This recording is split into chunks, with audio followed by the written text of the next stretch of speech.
کیا آپ نے کبھی غور کیا ہے کہ اگر آج اللہ تعالیٰ ہم سب سے یہ پوچھے کہ میں نے تمہیں قرآن دیا تھا، تم نے اس کے ساتھ کیا تعلق رکھا، کیا ہمارے پاس کوئی جواب ہوگا؟ آئیے قرآن مجید کی اہمیت کو سمجھتے ہیں۔ السلام علیکم فرینڈز، میں ہوں آپ کا دوست۔ امید ہے آپ سب خیریت سے ہوں گے۔ اس ویڈیو کو آگے لے جانے سے پہلے آپ اس ویڈیو کو لائک کریں، سبسکرائب کریں اور شیئر کریں۔ تھینک یو سو مچ۔ قرآن صرف تلاوت کی کتاب نہیں بلکہ زندگی گزارنے کا مکمل راستہ ہے۔ آج ہم قرآن مجید کی ایسی حقیقت جانیں گے جو ہر مسلمان کے لیے جاننا ضروری ہے، اس لیے اس ویڈیو کو آخر تک ضرور دیکھیں۔ سب سے پہلے میرا سوال یہ ہے کہ ہمارا قرآن کے ساتھ تعلق کیا ہے؟ کیا ہم واقعی قرآن پڑھتے ہیں؟ ہم قرآن سے کتنا دور ہو گئے ہیں؟ اگر ہم مل کے دل سے آنسر دیں تو ہمیں سوال کا جواب اسی ٹائم مل جائے گا۔ واقعی قرآن ہر گھر میں موجود ہے، مگر اسے پڑھا نہیں جاتا، صرف طاق پر سجایا ہے۔ ہم تلاوت تو کرتے ہیں مگر اس کی معنی نہیں سمجھتے، الفاظ دل تک اس لیے پہنچتے ہی نہیں۔ ہمارے پیارے نبی صلی اللہ علیہ وسلم نے فرمایا، قرآن حجت ہے، یا تمہارے حق ہے یا تمہارے خلاف۔ قرآن قیامت کے دن کہے گا، مجھے کیوں نہیں پڑھا؟ قرآن کی 3 حق ہیں جو ادا کرنا ضروری ہیں۔ پہلا حق تلاوت، اسے روزانہ صحیح تجویز کے ساتھ پڑھیں۔ دوسرا حق فہم، ترجمہ اور تفسیری اس کا معنی جانیں۔ تیسرا حق عمل، جو پڑھیں اس پر اپنی زندگی پر عمل بھی کریں۔ یہ جو تینوں حق ادا کرے گا، قرآن اس کی قیامت کے دن شفاعت کرے گا۔ آمین۔ قرآن سے جڑنے پر اللہ تعالیٰ نے ہمیں کیا دیا؟ نبی کریم صلی اللہ علیہ وسلم نے فرمایا، قرآن پڑھنے والے کو ہر ایک حرف پر 10 نیکیاں ملتی ہیں۔ الف لام میم 3 حروف ہے، یعنی 30 نیکیاں۔ صرف 3 حروف پر 30 نیکیاں ملتی ہے۔ قرآن پڑھنے والا اہل اللہ ہے، اللہ کا خاص بندہ۔ آج سے روزانہ ایک آیت ضرور پڑھیں، انشاءاللہ زندگی بدل جائے گی۔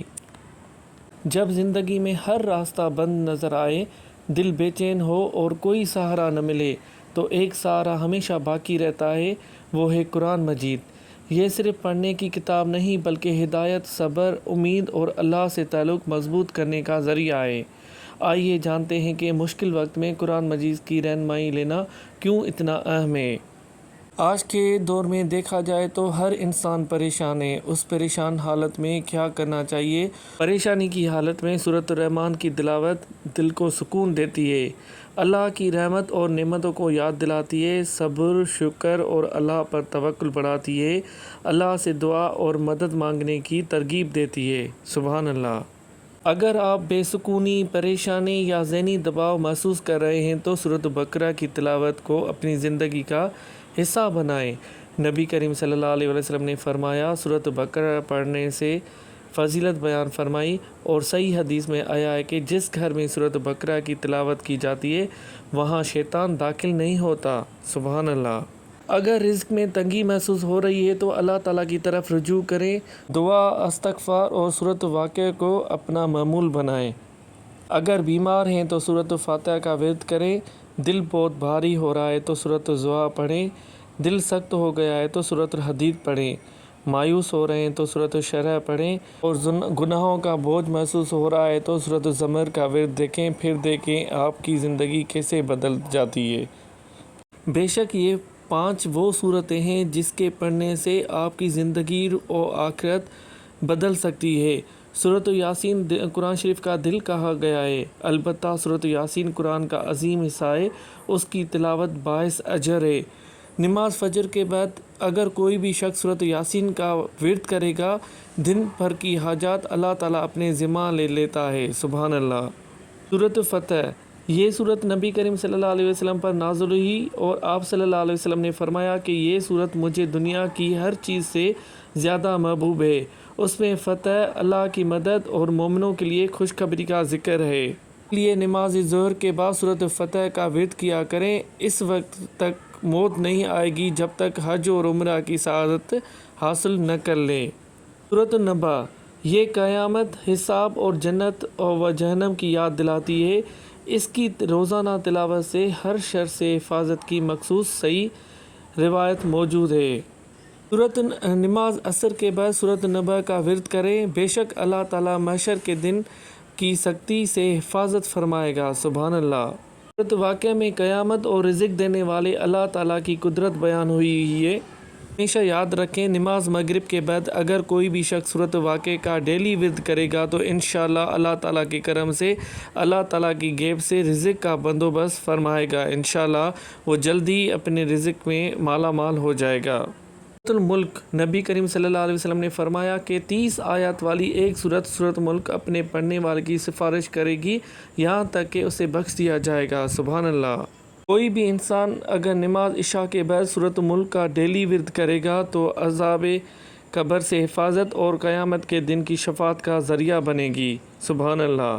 قرآن مجید کی صورتیں اور ان کی فضیلت: سورۃ الناس وسوسوں سے بچاتی ہے، سورۃ فلق حادثوں سے بچاتی ہے، سورۃ الاخلاص منافق سے بچاتی ہے، سورۃ مزمل زیارت نبی صلی اللہ علیہ وسلم کے لیے ہے، سورۃ فاتح اللہ کے غضب سے بچاتی ہے، سورۃ واقعہ فکر و فاقہ سے بچاتی ہے، سورۃ یاسین قیامت کے دن پیاس بجھائے گی، سورۃ کوثر دشمنوں کی دشمنی سے بچاتی ہے، سورۃ الکافرون موت کے وقت کفر سے بچاتی ہے اور سورۃ اخلاص منافق سے بچاتی ہے۔ سبحان اللہ۔ بے شک قرآن مجید اللہ تعالیٰ کا آخری کلام ہے جو پوری انسانیت کی ہدایت کے لیے نازل کیا گیا۔ اسے پڑھنا صرف عبادت ہی نہیں بلکہ دلوں کے لیے سکون، زندگی کے لیے رہنمائی اور آخرت کی کامیابی کا ذریعہ ہے۔ نبی کریم صلی اللہ علیہ وسلم نے فرمایا، تم میں سے سب سے بہتر وہ ہے جو قرآن سیکھے اور دوسروں کو سکھائے۔ صحیح بخاری۔ ایک اور حدیث میں ہے کہ جو شخص قرآن کا ایک حرف پڑھتا ہے اسے ایک نیکی ملتی ہے اور ایک نیکی 10 گنا بڑھ جاتی ہے۔ جامع ترمذی۔ قرآن ہمیں صبر، شکر، اچھے اخلاق، انصاف اور اللہ پر بھروسہ کرنا سکھاتا ہے۔ اگر ہم روزانہ تھوڑا سا بھی قرآن پڑھیں اور اس کی معنی سمجھیں، انشاءاللہ ہماری دنیا بھی سنور سکتی ہے اور آخرت بھی۔ اس میں کوئی شک نہیں ہے کہ آج کے دور کا انسان ہر دنیا کی مصیبت اور مشکلاتوں میں گھسا ہوا ہے۔ اگر آپ اپنی زندگی میں صبر اور تحفظ چاہتے ہیں تو قرآن شریف کا ڈیلی ورد کیا کریں، پھر دیکھیں آپ کی زندگی کیسے الجھنوں سے نکل آتی ہے۔ یہ قرآن شریف کی وہ صورتیں ہیں جن سے کنٹینیوسلی پڑھنے سے آپ کی زندگی سنور سکتی ہے اور ہر پریشانی دور ہو سکتی ہے۔ آج کے دور کے حساب سے دیکھا جائے تو ہر انسان اپنی لائف میں بزی ہے، اس کے پاس کوئی ٹائم نہیں ہے۔ اس لیے کچھ قرآن مجید کے ایسے 12 طاقتور الفاظ ہیں، اگر آپ اپنے ہاتھوں کی انگلیوں پر ڈیلی پڑھیں گے تو انشاءاللہ آپ کی زندگی کیسے سنور جاتی ہے۔ ان کو 3 حصوں میں بتایا گیا ہے۔ سب سے پہلے ایمان اور عمل کی بنیاد، جس میں پہلا حروف اقرا، اس کی میننگ ہے پڑھ۔ یہ قرآن کا پہلا لفظ ہے جو علم کی اہمیت بتاتا ہے اور اللہ کامیابی کی بنیاد رکھتا ہے۔ سبحان اللہ۔ دوسرا کن ہو جا، یہ اللہ کی قدرت کا اظہار ہے جو ایک حکم سے کائنات بدل دیتا ہے۔ سبحان اللہ۔ فصبر، صبر کر، یہ مشکل وقت میں ہمت دیتا ہے اور اللہ کے وعدے کی یاد دلاتا ہے۔ توکل، بھروسہ کر، یہ اللہ پر مکمل یقین اور اپنے معاملات اس کے سپرد کرنے کا درس دیتا ہے۔ سبحان اللہ۔ اللہ سے تعلق اور بندگی، اس میں سب سے پہلے ادعونی، مجھ سے مانگو، یہ اللہ کی طرف سے بندے کو دعا کی دعوت دے ہے۔ اشکر، شکر ادا کرو، شکر کرنے سے نعمتیں اور رزق بڑھتا ہے۔ نمبر تیسری پوائنٹ ہے استغفار، معافی مانگ۔ استغفار گناہوں کو مٹاتا اور بند دروازے کھولتا ہے۔ اللہ مینس کامیابی، یہ دنیا آخرت کی اصل کامیابی ہے جو عطا سے ملتی ہے۔ سبحان اللہ۔ نمبر تیسری اور اہم بات ہدایت، عدل اور حقیقت، بے شک اس میں سب سے پہلے فرق کرنے والا، یہ حق اور باطل میں واضح فرق رکھتا ہے۔ تقوی، اللہ کا ڈر، یہ گناہوں سے بچنے اور اللہ سے قریب ہونے کا ذریعہ ہے۔ میزان، ترازو، قیامت کے دن اعمال کا مکمل انصاف ہوگا۔ حق اور سچائی، اللہ کا دین ہمیشہ قائم رہنے والا اور حقیقت ہے۔ سبحان اللہ۔ یہ الفاظ مکمل زندگی کا اسلام نقشہ پیش کرتے ہیں۔ اگر آپ چاہتے ہیں کہ آپ کے دل کو سکون، زندگی کو صحیح راستہ اور آخرت میں کامیابی ملے تو آج ہی قرآن مجید کے ساتھ اپنا تعلق مضبوط کریں۔ قرآن صرف پڑھنے کا کتاب نہیں بلکہ زندگی گزارنے کا مکمل دستور ہے۔ سبحان اللہ۔